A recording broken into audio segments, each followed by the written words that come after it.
ओम शांति। बाबा के संपूर्ण आत्मा बनने वाले पूना निवासी बच्चों को मधुबन से शांति बन बाप दादा तथा परिवार की तरफ से बहुत बहुत याद स्वीकार हो।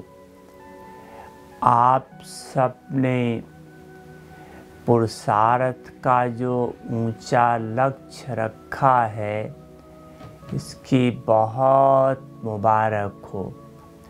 देखो, आत्मा को पुरुषार्थ करते करते बाप समान तो बनना ही है, लेकिन इसके सामने जब पुरुषार्थ बढ़ाते हैं तो कई प्रकार के विघ्न और परिस्थितियां आती हैं।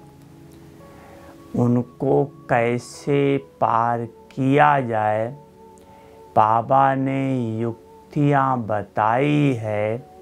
आज वो आपको बता रहे हैं कि कितने प्रकार के विघ्न आते हैं और उनको कैसे पार कर लें। पहला है तन का विघ्न, दूसरा है मन का विघ्न, तीसरा है धन का विघ्न, चौथा है जन का विघ्न। जन में लौकिक और समाज सब आ जाते हैं। पांचवा है प्रकृति के द्वारा विघ्न और छठा है इविल सोल के द्वारा पेपर। ये इन सभी पेपरों को इस ब्राह्मण जीवन में क्रॉस करना है। सबसे ज़्यादा पेपर जिसका ऊंचा पद है, उनका सबसे ज़्यादा पेपर आता है तन का। आप देखो, जितनी बड़ी दादियाँ हैं, सबको तन के द्वारा भोगना पड़ रहा है। क्योंकि तन का पेपर ज़्यादा इसलिए है। वैसे तो हम सब सतयुगी घराने की आत्माएं हैं, देवी देवता घराने की आत्माएं हैं। हम ज़्यादा कोई दूसरे को दुख नहीं दिया है शरीर के द्वारा। अब जा कर के लास्ट में 5-7 जन्म होगा जो हमने भी शरीर के द्वारा दुख देना शुरू किया था। इसलिए इस समय ब्राह्मणों को से ज़्यादा शरीर से भोगना नहीं चाहिए, लेकिन लास्ट जन्म होने के कारण सब खाता अभी ख़त्म करके आप सबको, हम सबको बाबा को ऊंच देवी देवता बनाना है। इसलिए ये आता है। तो तन के विघ्न को समाप्त करने का बहुत सुंदर विधि है। वो है यज्ञ की सेवा। कैसे यज्ञ की सेवा से तन का विघ्न समाप्त होता है। एक उदाहरण देख लो।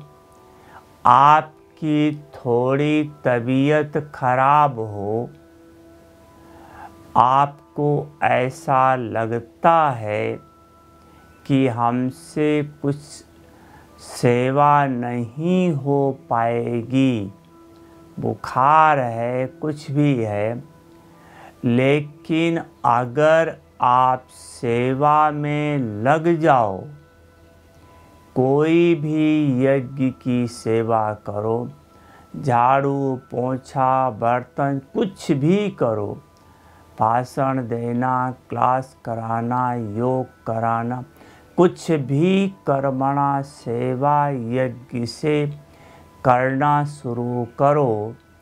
देखो वो जो छोटी मोटी बीमारी आई थी वो ख़त्म हो गई, आप तंदुरुस्त हो जाते हैं। क्यों? क्योंकि यज्ञ की सेवा का फल आपके खाते को ख़त्म कर दिया। तो शरीर के द्वारा जो पाप कर्म हो जाता है वो सेवा के द्वारा ख़त्म हो सकता है। इसी हाथों से, इन्हीं शरीर से हमने पाप कर्म किए हैं, दुख दिए हैं, इन्हीं से 100 गुना आप श्रेष्ठ कर्म कर लो, आपका वो खाता तो अपने आप ही ख़त्म हो जाएगा।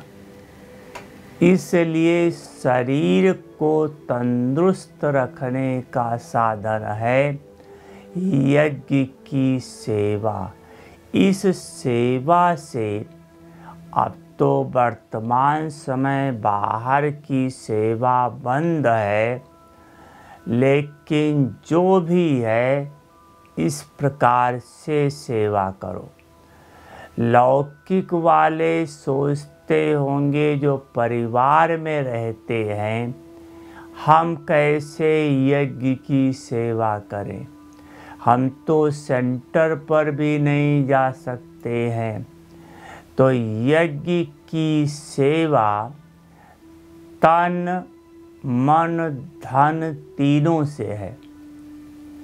तो आप धन से सेवा करो, धन नहीं मन से सेवा करो, और तन से भी सेवा करो। कैसे? आपका जो लौकिक घर है जिसमें पूरा परिवार ज्ञान में नहीं चलता है, किसी के चलते भी होंगे लेकिन नहीं चलते हैं, तो भी आप हमेशा उन आत्माओं के प्रति यही दृष्टि और वृत्ति और भावना रखो कि ये भी आत्मा शिव बाबा की संतान है, ये भी आत्मा ब्रह्मा बाबा की संतान है। चाहे लौकिक रिश्ते में कुछ भी है, लेकिन हैं बाबा की संतान। ये घर, लौकिक घर बाबा का घर है। इस घर में बाबा के बच्चे रहते हैं, चाहे ज्ञान में चल रहे हैं या नहीं। जब तक लॉकडाउन है, आप ये समझकर बाबा के भंडारे से खा रहे हैं, क्योंकि जो कुछ भी आपके पास कमाई है, यही संकल्प है कि बाबा ने दिया है, बाबा की सेवा में लगना है। भल लौकिक में लग रहा है, लेकिन वो भी तो बाबा के बच्चे हैं। तो ऐसा समझकर घर में जो कुछ भी करेंगे वो भी यज्ञ की सेवा हो जाएगी। इस समय लॉकडाउन में जैसे बाबा कहता है कि आप धन कमाते हो और इस संकल्प से कमाते हो कि बाबा के लिए कमा रहे हैं, तो वो धन से जो कुछ भी होगा ऑटोमेटिक ऐसा फील होगा बाबा के भंडारे से खा रहे हैं, क्योंकि एक एक पैसा या तो बाबा के यज्ञ में या निमित्त मात्र परिवार में लग रहा है। तो लौकिक वाले भी अलौकिक से जितना टाइम रहते हैं दूर, धन से सेवा आप यज्ञ में करो। इसके बाद लॉकडाउन तक आप परिवार को अपना यज्ञ मानकर, घर को अपना यज्ञ मानकर उसकी सेवा उतनी ही प्यार से करो। कुछ भी करो, यही संकल्प करो, मैं बाबा के यज्ञ का कर रहा हूँ। बाबा ने मुझे निमित्त बनाया है इस घर की संभाल के लिए। ये घर बाबा का घर है, तो यज्ञ समझ कर करेंगे तो ये शरीर धीरे धीरे तंदुरुस्त होता जाएगा। हाँ, जो बीमारी आती है, क्यों बताया शुरू में, थोड़े समय में बाबा को सब खत्म कराना है, इसलिए बीमारी आती है और जाएगी। फिर भी कुछ लगता है ज़्यादा, तो बाबा से अपने दिल की बात कहो, बाबा ऐसा ऐसा है। तो बाबा आपकी 3 तरह से मदद देगा। अगर आप बाबा को अपना सब कुछ मान रहे हैं तो या तो बाबा उससे छूटने के लिए टच करेगा आपको, अगर नहीं आप कैच कर पाए तो स्वयं आकर के वो काम करके जाएगा। अगर वो नहीं तो तीसरा है, किसी के द्वारा मदद दिला देगा। एक छोटा सा एग्जाम्पल आपको देता हूँ। बॉम्बे की बात है, एक बहन नई नई ज्ञान में निकली थी, तो उसने कोर्स जो कराया था वो बिल्कुल नई बहन थी। तो फिर भी उसका जिसने कोर्स किया हुआ था अच्छे संपन्न परिवार की थी, लेकिन उसका कोई रिलेटिव बहुत सीरियस हो गया। उसको हॉस्पिटल में जब लाए एडमिट कराने, चेक किया, ब्रेन में 12 ट्यूमर था। तो डॉक्टर ने ऑपरेशन के लिए मना कर दिया।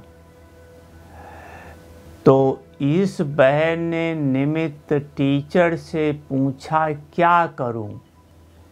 तो टीचर ने कहा कि डॉक्टर को बोलो ऑपरेशन करे, जब मरना ही है इसे तो चाहे ऐसे चाहे किसी तरह से। तो डॉक्टर ने ऑपरेशन किया और ऑपरेशन सक्सेस हो गया तो बहुत खुशी की बात हुई। लेकिन कुछ दिन में इतना ज़ोर से इन्फेक्शन आया कि डॉक्टर उसको कंट्रोल ही नहीं कर पाया, बहुत पुरुषार्थ किया।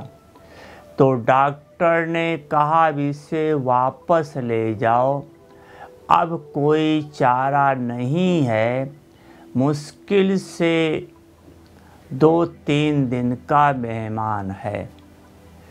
तो टीचर बहन ने, जिसने कोर्स किया था, उसने फिर निमित्त टीचर से पूछा क्या करूं? तो बहन ने कहा कि डॉक्टर को बोलो कि यहीं रहने दे, कहीं नहीं ले जाएंगे।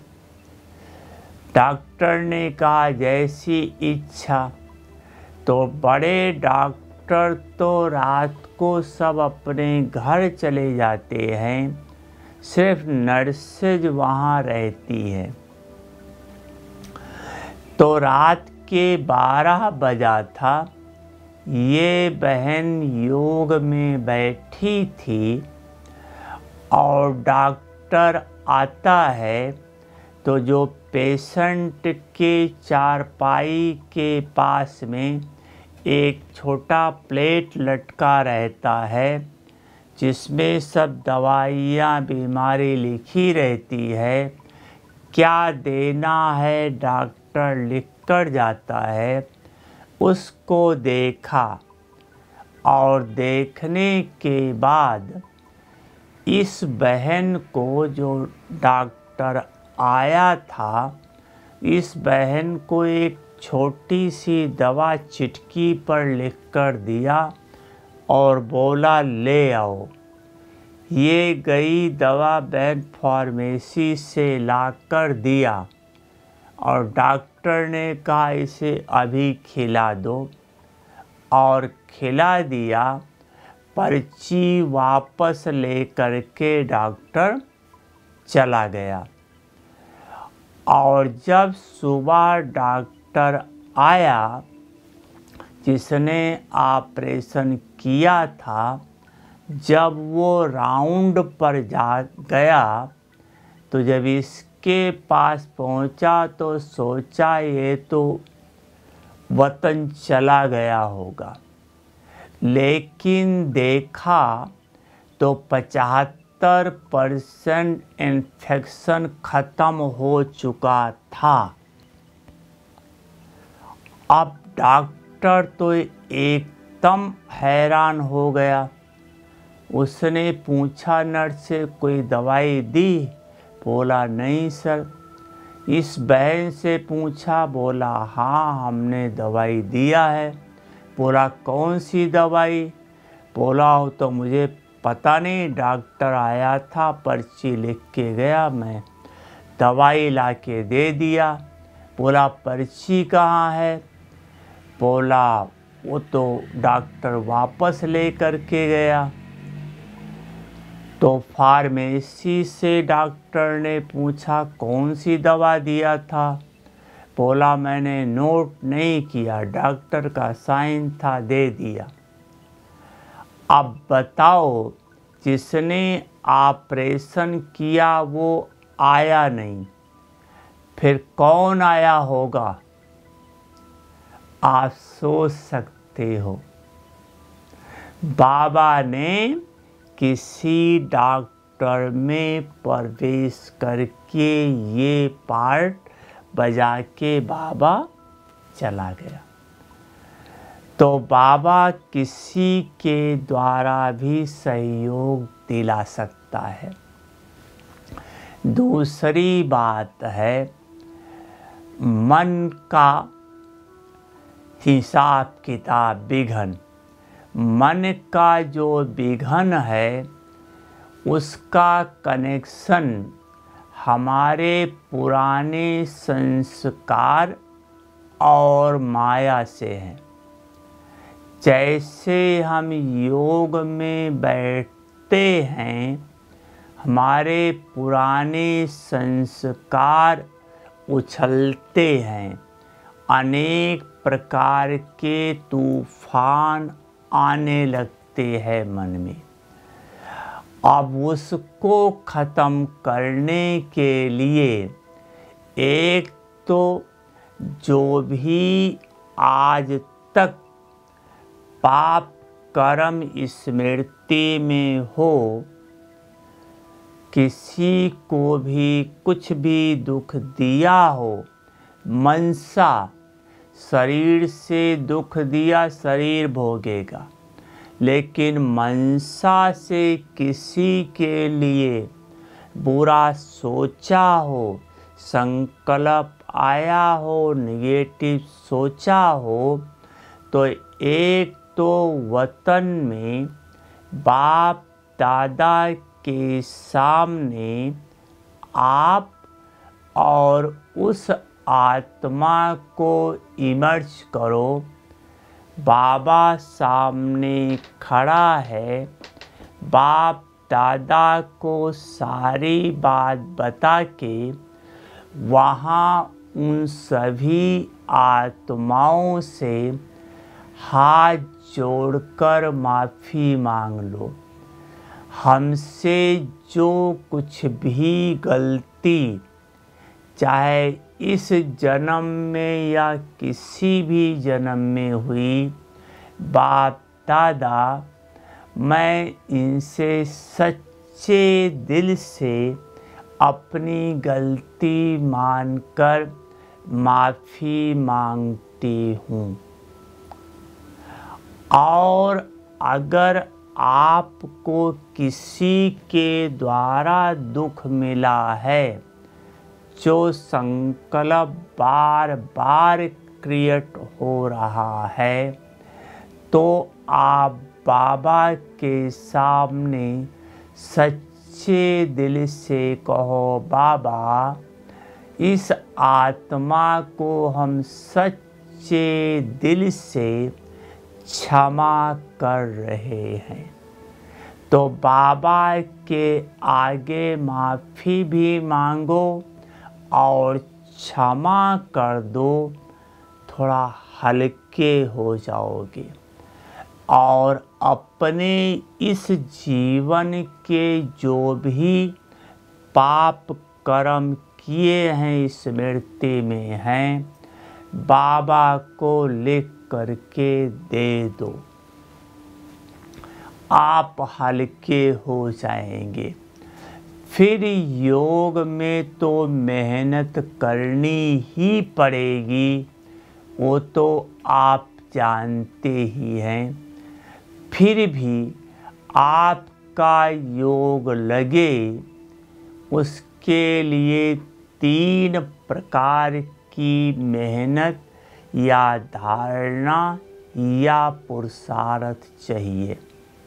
एक है निरंतर अशरीरी होने का अभ्यास। जितना अपने को आत्मक स्वरूप में टिका पाएंगे, आत्म स्मृति में रहेंगे, उतना परमात्मा की याद रहेगी। तो एक तो अशरीरी होने का अभ्यास, दूसरा बाप के साथ सच्चे दिल का प्यार, तीसरा बाबा ही हमारा संसार है। माता पिता टीचर गुरु साजन हमारा सुप्रीम सर्जन, सब कुछ वही। हर बात में ये साकार में लाओ। साकार माना कर्म क्षेत्र पर प्रैक्टिकल में लाओ कि बाबा ही हमारा सब कुछ है। बच्चा भी है, बहन भी है, सब कुछ भी है। जब ये 3 बातें आप पक्का कर लोगे तो फिर आपका योग लगना सहज हो जाएगा और धीरे धीरे जो मन का बंधन है वो खत्म होता जाएगा। तीसरा है धन का। कईयों को इस ब्राह्मण जीवन में बाबा के बनने के बाद भी जितनी धन की आवश्यकता है, लालच नहीं, आवश्यकता है, अगर उतना प्राप्त नहीं हो रहा है तो इसका एक कारण ये है कि संगम युग पर इस समय आप जितना धन से सेवा बाबा की कर सकते थे उतना पिछले कल्प में किया नहीं था। इस कल्प में आप जितना धन की सेवा कर सकते हो उतना करो, तो कभी भी पूरे कल्प में आपको धन की कमी नहीं आएगी। अगर थोड़ा पेपर बीच में आया भी तो तुरंत फिर ठीक हो जाएगा। ये बहुत समझने की बात है कि जितना इस समय देंगे, कईयों का प्रश्न उठता है कितना दें, कितने उतने का हिसाब नहीं है। आपके पास जितना है उतने में से जो आप कर सकते हो करो। तो एक ने बाबा से पूछा था कर सकते हो का भी क्या हिसाब है। तो बाबा ने कहा था, पार्टी से मिल रहे थे तब की बात है, तो बाबा ने कहा मान लो आपके लौकिक 5-7 बच्चे हैं, जो भी हैं, परिवार के मेंबर हैं आपकी इनकम जितना भी 1000-2000 जो भी है, आपको उसमें पूरा खर्चा हो जाता है, कुछ बचता नहीं, थोड़ा बहुत बचता है वो आप बाबा की भंडारी में डाल देते हो, यज्ञ में देते हो। बाबा भी कहता है परिवार संभालो, लेकिन बाबा ने कहा आपका मान लो परिवार में 7 मेंबर थे और 7 में एक 8वां जन्म ले और तो उसको बाबा ने पूछा था पालोगे या मार डालोगे। तो निश्चित है पालेंगे ना। तो अब प्रश्न उठता है जब उसमें हमारा 1 पैसा बचता ही नहीं था तो फिर इसके पास पालना के लिए कहाँ से आ गया। इसको कहा जाता है जितना हो सकता है। ये बहुत गहरा हिसाब किताब धन का है। देखो हमारा कहीं हिसाब किताब संगम युग पर हमने श्रीमत के विपरीत किया है, जिसका हमें ये सजा है। जैसे यादगार सुदामा कृष्ण में देखो, इतना गहरा मित्र सब कुछ जानते हुए भी लेकिन श्री कृष्ण कुछ दे नहीं सका। बाबा जानता है मेरे बच्चे दुखी हैं, लेकिन दे नहीं सकते क्योंकि कर्मों की फिलॉसफी है। जैसे सुदामा ने जो चोरी से चना खाया था, गुरु माँ का श्राप था, वो जब तक नहीं 2 मुट्ठी चावल खा के उस श्राप को खत्म किया, तब तक सुदामा को कुछ दे नहीं सका। 2 मुट्ठी चावल खाया और 2 लोग का राज दे दिया, ऐसा शास्त्रों में गायन। हम बच्चे भी जितना कर सकते हैं करें, तो अवश्य इस कल्प में थोड़ी कमी आई है, लेकिन अगले कल्प में भरपूरता रहेगी।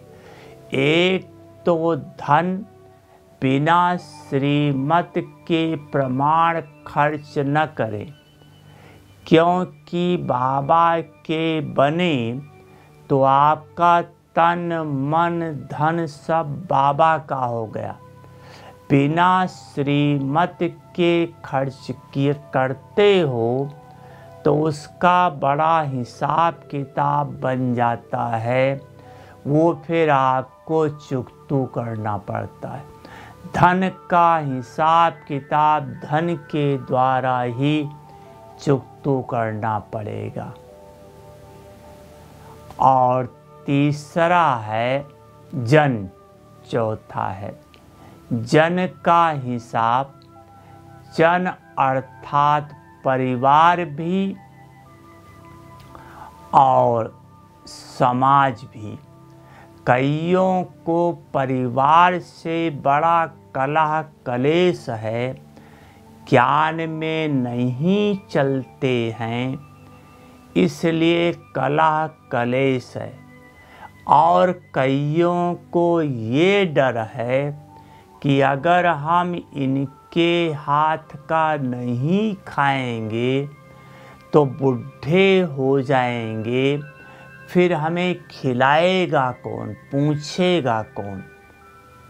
इसलिए श्रीमत तोड़कर खाते रहते हैं, भगवान की अवज्ञा करते रहते हैं।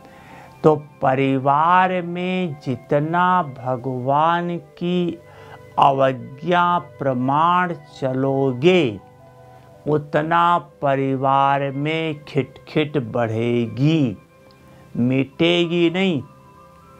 परिवार के अनुसार चल के आप सोचो, परिवार को खुश कर दें, हो ही नहीं सकता है। 10 बात में खुश करोगे, थोड़ा सा कुछ उनके विपरीत किया, सब मिट्टी में मिल गया।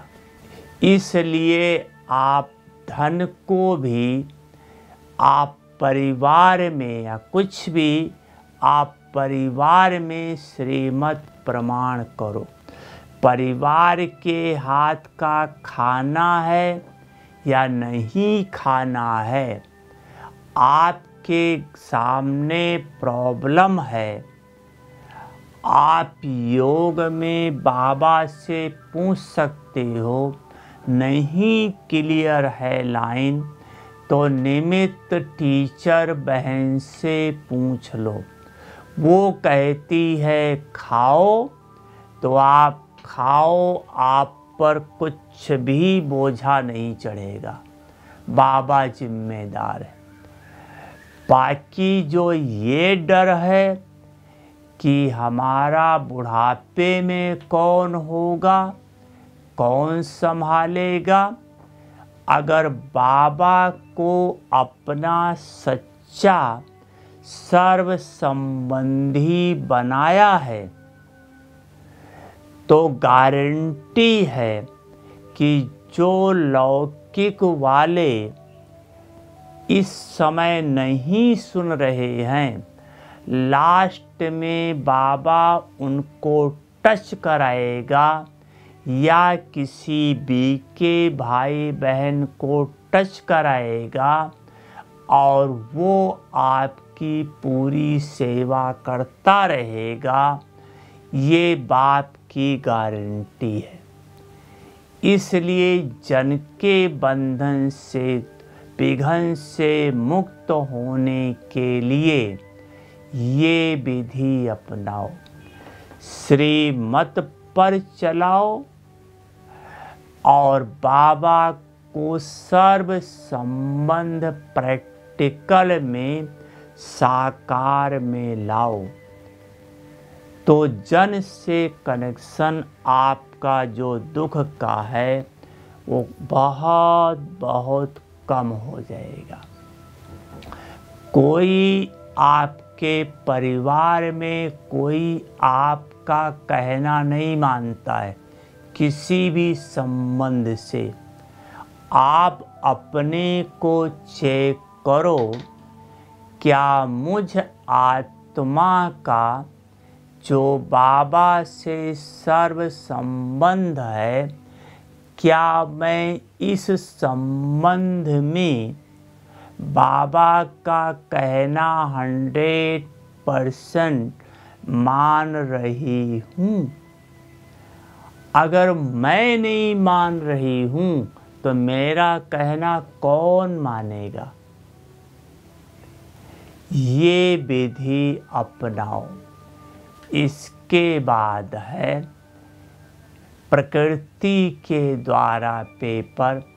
बाबा ने कहा है अंत में पांचों तत्व फुल फोर्स पर होंगे, लेकिन आप प्रकृति की सेवा करो तो प्रकृति आपको सहयोग देगी, दुख नहीं देगी। किस प्रकार से? आप अपने को अर्थात आत्मा को इस 5 तत्वों से पार सूक्ष्म वतन में बाप दादा के सामने स्वयं को इमर्ज कर बाबा से शक्ति लेते हुए जो आप प्रकृति पर किरणें डालोगे, जो आप संकल्प करोगे, जो वाइब्रेशंस बाबा के साथ भेजोगे, वो प्रकृति को पावन बनाएगी। इस समय आप जितना प्रकृति को सतो प्रधान बनाएंगे, उतना प्रकृति आपको सहयोग देगी। जब योग में बैठते हो तो जरूर थोड़ी देर प्रकृति को पावन बनाने की सेवा अवश्य करो। लास्ट 2 मिनट और इविल सोल के द्वारा पेपर विघन। ये बाबा ने कहा है अंत में बहुत आएगी, अभी भी किसी किसी के ऊपर प्रभाव पड़ जाता है, परेशानी आती है। इसके लिए इविल सोल की रोज सेवा करो। ये आत्माएं बिचारी परवश हैं, सबसे ज़्यादा परवश यही है। ये अगर आपको तंग करती हैं किसी को, तो या तो हमारा हिसाब किताब रह गया है, उस हिसाब किताब के कारण आपको तंग करके आप में प्रवेश होकर अपनी मुक्ति चाहती है। इसलिए हमें पता नहीं है किसका हिसाब किताब है या नहीं। लेकिन हम बाबा शिव बाबा के साथ बैठकर परम धाम में मैं आत्मा मास्टर पतित पावनी हूँ, मैं आत्मा मास्टर सर्वशक्तिवान हूँ, मैं आत्मा मास्टर मुक्तिदाता हूँ। इस स्मृति से उन आत्माओं पर किरणें डालो, बिचारी वो भी जल्दी अपने खाते से मुक्त हो जाएं, शरीर मिल जाए। ये अभी तंग नहीं करेंगी, अंत में आपको सहयोग देगी। ठीक है? अच्छा, ओम शांति।